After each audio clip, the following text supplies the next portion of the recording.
we're going to build this really neat triangular stretcher. We're going to get the boards to come together here in the center, and this angle here is 120 degrees. So I've got the miter gauge set, and we're going to cut these 3 boards so that they will intersect in this particular way. Now, first thing you need to do is cut them to the size that is requested on the patterns. And then find the center line of each board and mark that center line so that we're going to cut it in the right place. So now I've got it loaded with a stop block here, so each one will be cut in the exact same place, and let's see what we get. Now, this is not the easiest joint to do, but keep trying. Maybe do it with some scrap wood until you master it. Then once you have it set, get the good boards and then put them through. So here we go.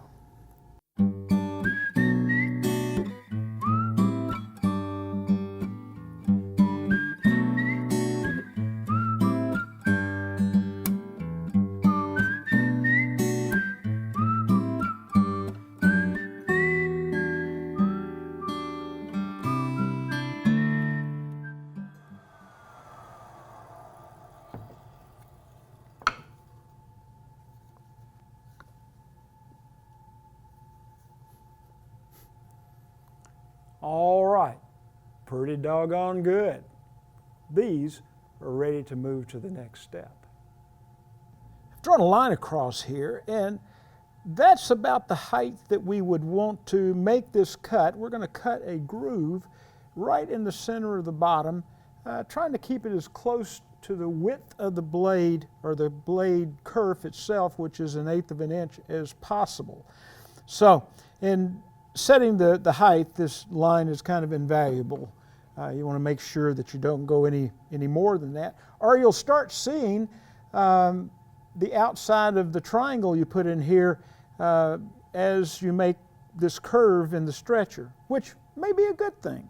May give you a little contrast. But all right, so I've got the height set, and I've got a jig here that I can use just to push through and make that groove, and let's see what happens.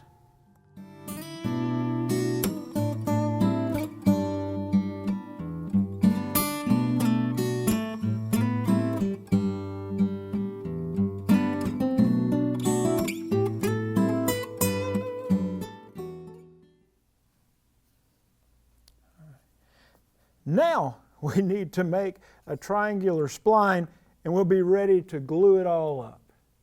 Well, the spline needs to be 1/8 of an inch thick. And so what I did is, the planer has a hard time planing something that thin, and so I just attached it to a board with some double-sided tape, actually, and a little fence back here, and it made it quite easy. Now we've got the thickness we need. So we're going to take this, going to make a spline out of it, and we're going to glue it together.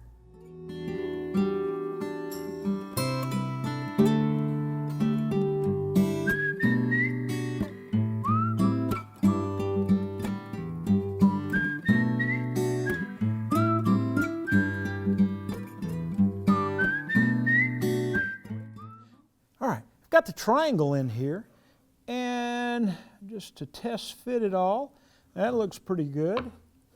And let's see if this pulls up. All right. Now, it's hard to get any better than that. I like that. Now, we're going to put some glue on it, and we're going to use a little special jig that I made for pushing everything together. Let's go do that now. I put glue on all the surfaces here, especially on that triangular spline, and that gives this joint so much strength. So the next thing to do is, after it dries, we want to use one of our patterns and lay this out. And then we can just take it to the bandsaw and cut it out. And as you see, I have one ready to go.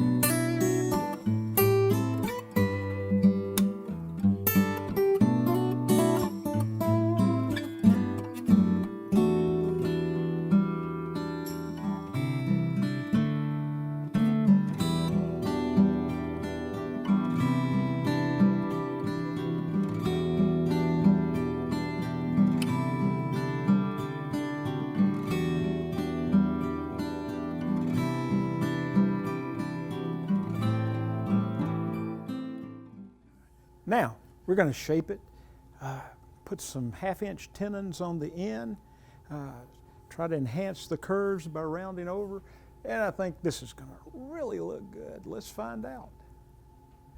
All right. What I'm going to do is I'm going to take a little bit off of each side and try to work toward that, that 1/2-inch tenon that we need. So I'm going to work here first.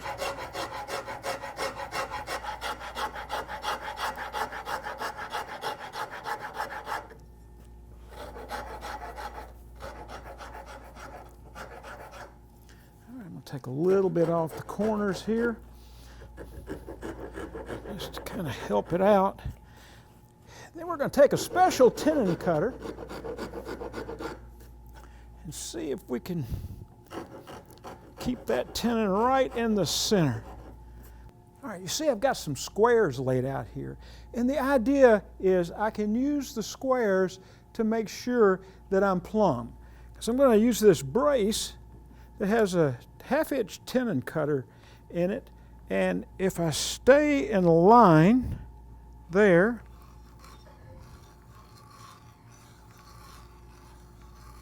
and I stay in line here,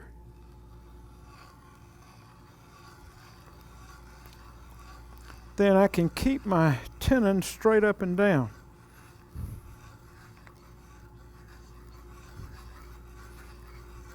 Now I want to stop, check it, and make sure that I am straight. That looks good. So now I'm kind of locked in, and I can go ahead and make it. All right, I think it's about bottomed out here. And our X marks the spot. It's right in the center. That's good. Now we just need to shape all around it. And of course, do 2 more. And then we'll be ready to round this over a bit. But let me go ahead and show you how to start rounding this over. All right, now we want to taper these edges down, just to relieve some of this boxiness right here. And it should flare right into that tenon almost seamlessly. So let's get at it and see what happens.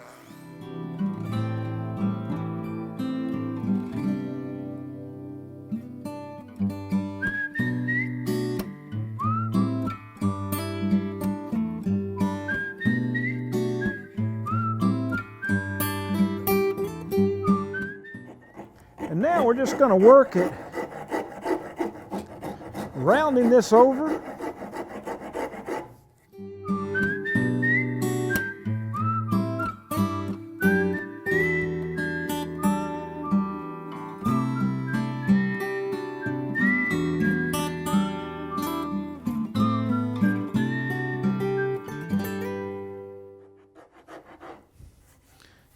All right, now we've got that started pretty well. We'll have to maybe use a spoke shave and see what we can do. Do a lot of sanding. Do that on all 3 of the tenons, and then we'll be ready to put it together.